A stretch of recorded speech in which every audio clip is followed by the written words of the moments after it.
You know, sometimes that first cup of tea don't taste so good. It's got herbs, minerals. It's not like Kool-Aid. It's not like lemonade.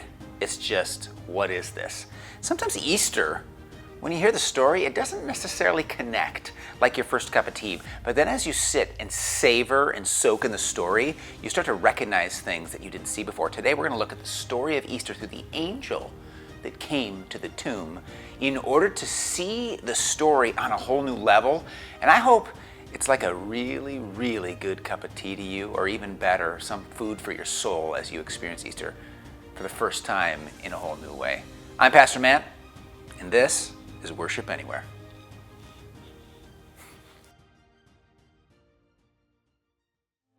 We believe in a God who would rather surprise than condemn us, who would rather die than lose us, who throws parties to welcome lost people home. We are a team, A force. A community, a family. filled with the humble wonder of serving a surprising God. We practice radical generosity, Experiencing life together. and the willingness to be used by God. Anywhere, anytime. We exist to share this God. with a world that needs Him now more than ever. We welcome anyone to join us, regardless of their past. Because our God promises. A better than expected future. Thank you for watching.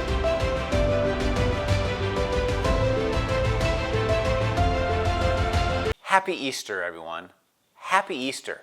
In the early church, they would get together on Easter and they would say in Greek, Christos aneste. And then the response was, aneste alithos, which it means he is risen indeed. Let's say it in English. He is risen, and then you reply, he is risen indeed. He is risen. He is risen. Now, I hope wherever you are, you just shouted it from the rooftops. I can't hear you. But it's something that we're meant to say this time of year. To not just hear it, but to say it. This is the greatest news that the world has ever known. And it's so good. Here's how you know it's so good. That sometimes we forget about it. It seems too good to be true. It seems like it's just this forever forgotten concept that doesn't have anything to do with our world and our life today, but we are in the position of benefiting from the Easter story in ways that we want to reclaim this Easter. So happy Easter to you. There's a physical gathering for Easter that's going to be happening at the Belle Mayhus Auditorium on Easter Sunday in Bismarck, North Dakota. So wherever you are in the world, just know that this message is being enjoyed all over the place online and on TV, but also in a physical space where people are physically gathering to celebrate the resurrection. And we think that's important. We think what the message is meant to go all over the world online, but we also think as a church at Surprise that it's important that we gather physically in one location too. And so we are passionate about helping people go from just digital to in-person. Even if someone's watching at a different place in the world, we want to help them create a home group in their living room where they can watch and talk together, because physical gatherings matter. And we are having, we had one, or we will have one by the time this is being watched online or on TV in Bismarck, North Dakota. And at the Belle Mayhus and here on TV, online, we're asking the question, what makes the good news good? You know, Easter is about the gospel message, the good news of Jesus, but what makes it good? Oftentimes, bad news is required to say that this is good news. If someone comes to a person in debt and said, good news, I just paid the hospital. They're like, oh, that's not good news for me. No. I paid your debt at the hospital. You don't have any medical bills anymore. They say, that's good news to me, because the bad news was that I was heavily in debt. If a doctor says, I got good news for you. You don't have rickets anymore. Not a very common disease, but that's the first one that came into the old noggin. It's not really good news if the person didn't have it in the first place. But if the bad news is in place, we are ready for the good news. And if you ever wonder, why does God allow bad things to happen? The short answer is, I don't know. The long answer is, He's got some good news. And He does allow us to wrestle in the bad news of life for a season, sometimes for an extended season, so that good news can come into our lives and be good news. It reminds me of our charity that we're lifting up this month, the Abused Adult Resource Center. Their vision is to bring good news into difficult situations of violence. And this past year, they served over 1,300 clients, most of them women. and they provide assistance with domestic violence, sexual assault, stalking, dating violence, trafficking, and they provide shelter, crisis intervention, prevention, education, support, and hope. We're lifting these guys up because they do a lot of good work for good news in people's lives. And if you'd like to support them, go ahead and just go on that abusedadultresourcecenter.com/donate, or just click About on their website. Learn about what they do and support them if you'd like this Easter season, because we are surrounded by good organizations like Abused Adult Resource Center that does great work and brings good news. And it's good news because some bad news seems really, really final. Some challenges in our lives seem really, really final. Think about a situation maybe in your life that you're not sure hope is safe. Sometimes when we allow ourselves to hope, we start to worry that it doesn't seem possible, and therefore my hope is actually going to set me up for greater pain and disappointment. And I don't know if that's a physical issue for you, or a financial issue, or a relationship issue, or something related to your career or your school. But I just want, as we start this message, I think it's good for all of us to grab some of the bad news that's a part of our life, because all of us have it. And grab that bad news, that challenge in your life that sort of feels hopeless or final, like this is pretty much the way it's going to be. Even if you're getting on in years like some of us are, aging can feel like that. I'm 75, 85, 95. My life isn't going backwards. My best days feel behind me. That can feel pretty final, right? If we don't find a new way of looking at life and eternity and aging, that's a final feeling challenge.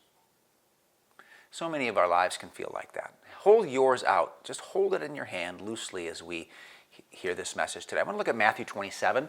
This seemed pretty final. This bad news seemed really final. The next day, the day after Jesus was killed, the one after the preparation day, the chief priests and the Pharisees went to Pilate, that is the local Roman governor, who approved of Jesus' crucifixion.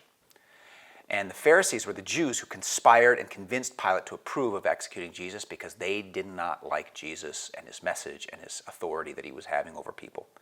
They said to Pilate, "Sir," they said, Jesus' followers said, "We remember that while he was still alive, that deceiver said, 'After 3 days I will rise again.'" So they were telling Pilate, they remember something about Jesus talking about rising from the dead. "So give the order for the tomb to be made secure until the third day. Otherwise, his disciples may come and steal the body and tell the people that he has been raised from the dead. This last deception will be worse than the first." So the first deception is Jesus claiming to be God, claiming to be the Messiah that Israel had been waiting for, claiming to be the King of Kings, healing, forgiving. That was the first deception because he won a huge following, and they had to get rid of him. He threatened the Jewish leaders' authority. He threatened Roman authority, and they were afraid that their positions of power would be sacrificed and compromised as Jesus rose, so they got rid of him. But now they're worried about an even worse deception, a leaderless revolution with a leader they can't kill anymore. That they would just steal his body and create a rumor that he was raised from the dead, and then they have a serpent without a head to cut off. It could be even worse than the first deception, they said. Well, they convinced him. He says, "Take a guard." He's offering them Roman soldiers to follow their orders. "Take a guard, go to make the tomb as secure as you know how." So they went and made the tomb secure. 2 ways they made it secure: putting a seal on the stone and posting the guard. Now the seal is significant. That would be like if a king wrote a letter and he would put a signet ring on the seal and seal it shut. No one other than who was designated by the king had authority to open that seal. And so if someone came to the tomb and rolled the stone away by breaking the king's seal or the governor's seal without his permission, that was a huge crime. And that would be a very dangerous offense. But also there's a bunch of soldiers there. And so you've got 2 really, really good reasons not to mess around with this dead body. You got the governor's seal that you better not break, and you've got soldiers with spears saying, "How would you like to not die today?" Right? So they made the tomb very, very secure. Why? Because Jesus' burial was supposed to be final. Jesus was supposed to stay dead, and the authorities wanted to eliminate even the possibility of hope.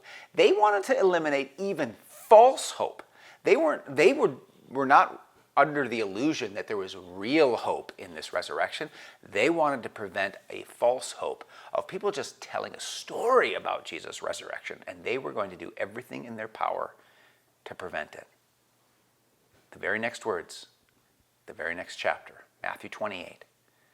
After the Sabbath, this would be a Sunday now, at dawn on the first day of the week, Mary Magdalene and the other Mary went to look at the tomb.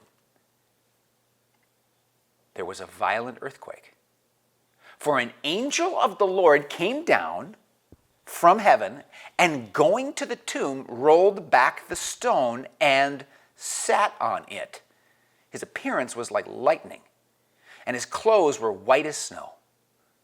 The guards were so afraid of him that they shook and became like dead men. I love the image of these soldiers next to a grave, themselves looking dead, instead of the one that was supposed to stay dead. Boy, there's a lot going on here. Today I want to pause and just camp here and look at this scene to see what we can pull from the Easter story. You got an angel coming down, going to the tomb, rolling back the stone, and then plopping his butt down on the stone. Like, I just imagine the scene in heaven. It's like, all right, guys. God's like, I need one angel. And they're like, ooh, what's the job? To lead the armies of the Lord to battle? No, nothing like that. To announce the birth of some other great ruler? No, nothing like that.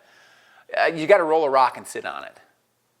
And one angel that really didn't like complex jobs, way in the back of heaven, was like, whoa, I've been waiting for an easy job like that. Pick me. He's like, you got it, Clarence. Come on forward.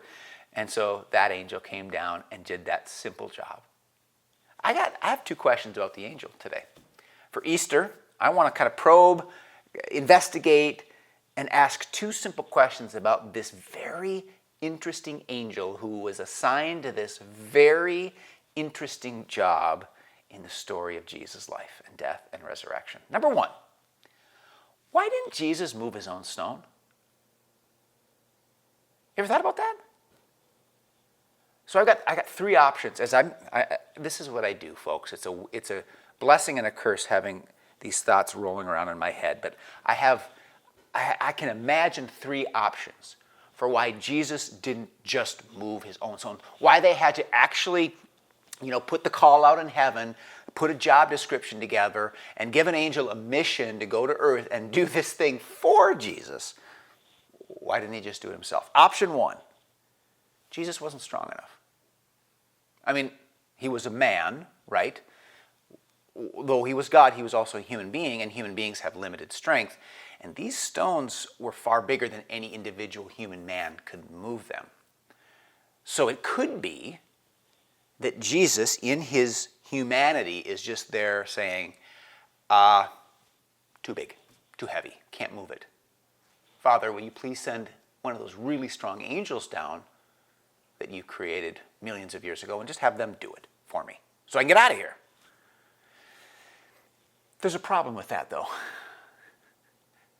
We saw Jesus in his life doing things of immense power.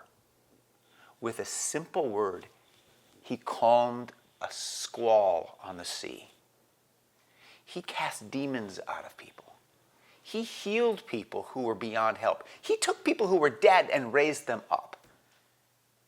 He touched people or spoke, and he didn't even have to be in proximity. He could just speak things into being. And so at no point do we get a picture of Jesus at any part of the Bible story where he seems limited in his power. Even when he's being arrested and executed, it says, in one point he says, could I not call down 10,000 of my Father's angels to help me if I wanted to? He could call an angel anytime to help him. He had the authority and the power, but he didn't need help. On the cross, he just chose to give his life. It wasn't taken from him. And more than anything, on Easter morning, what we know about Jesus is that he rose from the dead. And if he can raise from the dead, or be raised by God from the dead, I don't think there's any shortage of strength there. I don't think like he's sitting on the bench press trying to push weight that he just can't move. Jesus is not limited in that capacity, especially after raising from the dead. So option 1 we can't go with. How about option 2? Jesus doesn't like manual labor. You know, he's a king, and so, well, maybe I don't roll my own stones. Maybe someone else needs to do this for me because I'm a king and I don't do my own labor. Again, that's kind of weak because Jesus spent 30 years of his life the son of a carpenter. He probably had a lot of calluses on his hands, blisters. He probably, at least at first, pounded a thumb or a forefinger with a hammer and learned the hard way that you got to know how to do what you're doing or you're going to have no limbs left. He worked with his hands all his life. And when he became a leader, he never aspired to some sort of elite status. He tended to hang out with blue-collar laborers because that's who he was. He tended to not get along with elite members of society, and they didn't like him, not just because Jesus wanted to challenge the status quo of human authority, although there's some of that. I think more than anything, he was an outsider. He was blue collar. He was a laborer. Those were his people. Jesus had no problem with manual labor. And when he became a teacher who was famous, he still didn't have much to live on. He still slept outside. He still walked around as a peasant. He was plenty strong enough, and he had no problem with manual labor. Which brings us to the third and final option. The angel, instead of Jesus moving a stone, he had someone else do it. That was an angel. The angel confirms God's approval for everything that had happened. If Jesus just explodes the stone himself, he's still acting under his own authority. But God sending an angel to the tomb, rolling it away, it says something. It's God saying, this man's death is acceptable to me for the punishment of humankind. This man's death counts for all. And I approve of this act for the salvation of humanity. And this angel represents the prison guard of heaven, unlocking the door for the prisoner who is now released. And that is not Jesus, it's us. The angel represents God's approval of what Jesus did, that it was satisfactory on the cross, and that he wants us to come and see the empty tomb because the resurrection reminds us that Jesus now is victorious. Jesus didn't move his own stone because God sent an angel to demonstrate that this is God's plan and he approves. Second question. Second and final question on this Easter quiz. Why is this Easter angel sitting? Isn't it peculiar, the detail that's added? You got this big kind of a circular stone that moves along this track. It would have taken many human beings and probably levers and tools to move it there and away. And this angel not only moves it, but then he's like, I think I'm going to have a seat. And he just plops up and sits there. You don't really see pictures of that, do you? You see a tomb with maybe like light coming out of it, the stone all the way, but you never see an angel just going, just kind of chilling in the picture. We always get the angel out of the picture, and I don't know why, because it says the angel who moved the stone was just sitting on it. He just plopped down like he's fishing or something and just sat there. Why? What's the point of that? Well, again, we've got a couple options. Let's take a look at option 1. Number 1, moving the stone pooped him out. I mean, imagine how many calories it would take, how many joules, how many units of BTUs, or whatever units of energy that you want to refer to, how much horsepower, how much it would take to move the stone. A tremendous amount of work. And so the angel is just like, look, in heaven, we just sit around like chubby little naked baby angels playing harps. We don't do any work in heaven. This is hard. So he got to earth and he had to work and he was tired. Is that it? That seems weak, doesn't it? It seems weak that an eternal heavenly angel with probably more power than any creature in humanity would ever have would be worn out. That's not what we know about heaven. It says that there's no night and people don't tire or falter or get tired and need sleep and all those things. That's not the picture we have of eternity. And so it's probably not because he got pooped out. Second option. He's one of those lazy angels. He got picked as, wrongly selected. He got thrown into this job. Maybe he volunteered, but he didn't realize how big this rock was.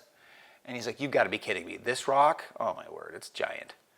And when he got done, he probably had some other angel things to do, but he was just feeling a little bit lazy and just needed to sit down for a little bit and just kind of remember that he didn't want to work that hard very much longer. So he could have been pooped out. He could have just been lazy and just needed a place to sit and just kind of chill out for a while. Neither of those sounds very convincing. That's not really how we would imagine God's heavenly perfect messengers operating. How about this option then? It is a position of peace. If you ever see a movie where there's a bar fight or, God forbid, get stuck in the middle of one yourself, people involved usually aren't sitting down, are they? When someone's offended at the table, the first thing they do is stand up to kind of be armed and ready for battle. Can you imagine if this angel would have come down in a kung fu outfit with a rag around his head like Karate Kid and a black belt and just kind of assumed the position like, I know kung fu? That would be a very different look, wouldn't it? If he'd had like weapons around his belt, nunchucks, throwing stars, machetes, machine guns, you name it, whatever they use in heaven. I don't think they use a lot of weapons in heaven, but you get my point, right? So he could have had that position of a battle-ready position, but instead he assumes a position of peace sitting down. Now, Matthew 28 could have ended differently. This sequence of the story could have ended with this angel coming with vengeance because humanity did not deserve forgiveness after what we did to God incarnate, Jesus Christ on the cross. So the act of raising Jesus from the dead could have been accompanied by an incredible invasion from heaven of the heavenly armies enacting God's vengeance for what we did to Jesus. It could have looked like this. The angel, look, here's an alternative ending, Matthew 28. The angel comes down from heaven shouting, "Let's get ready to rumble!" His fiery fist whistles through the air to break one soldier's jaw while his hypersonic helicopter kick removes the head of another. As a bulky soldier lunges forth to attack, the angel reaches inside his chest and tears out his beating heart, saying, "Your heart's just not in it, punk." Close scene. I mean, if I'm writing the story, I might be tempted to add a little vengeance. Maybe just one little scene of a soldier's heart getting ripped out just to prove a point. Don't mess with my son. But that's not how this story ends. This story ends with this angel peacefully propped up on a rock. Women get to the tomb. He's just chilling. No anger, no violence, no retribution. It says the angel just said to the women that came, "Don't be afraid." Whoa. No hypersonic helicopter kicks. Don't be afraid. For I know that you are looking for Jesus who was crucified. He is not here. He has risen just as he said. Come and see the place where he lay. Then go quickly and tell his disciples. Come and see, go and tell. Tell them he is risen from the dead and is going ahead of you to Galilee. There you will see him. Now I have told you. My job is done. Move the rock, sit on it, tell him to go and come and see the tomb that's empty, and go and tell the disciples. Simple, 4 steps, done. Now I've told you. That's how it ends. That's how this sequence in Matthew's Easter story ends. An angel sitting on a rock, smiling, telling him the good news, and telling him to go and share it. No helicopter kicks, no hearts getting ripped out of chests, no violence, no vengeance, no retribution, just God's good news. Do you know why? Because it's over. It's over.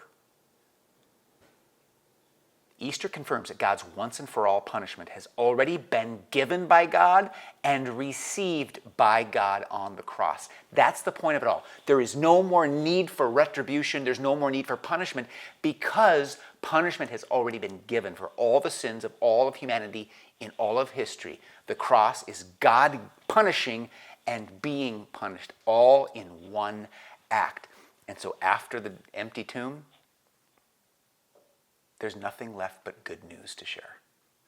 No punishment, no retribution, no violence, no nunchucks, no helicopter kicks. Just good news. And sometimes in our lives, we get wrapped up in things so much that we forget to stop and just listen to the simplicity of the good news. We're starting a series the week after Easter at Surprise called 6 Ways to Simplify. And I think one of the reasons that the Easter message goes in one ear and out the other, and that the empty tomb message comes in one ear and out the other, is because our lives are so saturated that we are looking to get rid of rather than hear more of anything, even good news. And so we want to take some time these next few weeks and start to simplify our lives so that what matters is what we can focus on and pay attention to, the people that matter, the time that matters, the space we need to be emotionally, spiritually healthy. And how do we clear and declutter our lives, our pocketbooks, our calendars, our hearts, so that a message like this one doesn't just come in one ear and out the other? Because if you were to do that, if we were to simplify the Easter message down to one simple thing, it's this: God is for you. I don't care where you're watching from today. God is for you. He's on your side now. He's not waiting to punish you. He's not watching you to see when you screw up. He's for you. He died for you. He rose for you. He lives and intercedes for you now. And that means that you can simply say to yourself, it's time to accept forgiveness. God wants to forgive you. He wants you to forgive yourself, to let yourself be human enough to be forgiven. And then he wants you, quite literally, to make sure that you extend that forgiveness to people in your life. Most of us hold things over others. We can't quite let go. We maybe need that extra edge of bitterness. We're not quite ready to forgive, even though fully forgiving people would take the damage and the pain in our hearts and lessen it to a considerable extent. We want to hang on to it sometimes because we feel like we need it. And I think that happens because we're not really yet at a point where we accept God's for you forgiveness. Punishment has been taken care of by Jesus. All that was left for Easter was to deliver the good news. All that's left for you is to receive that good news in your life and then to share it with people in your life. God bless you. Happy Easter. And we'll see you back here next week for 6 Ways to Simplify.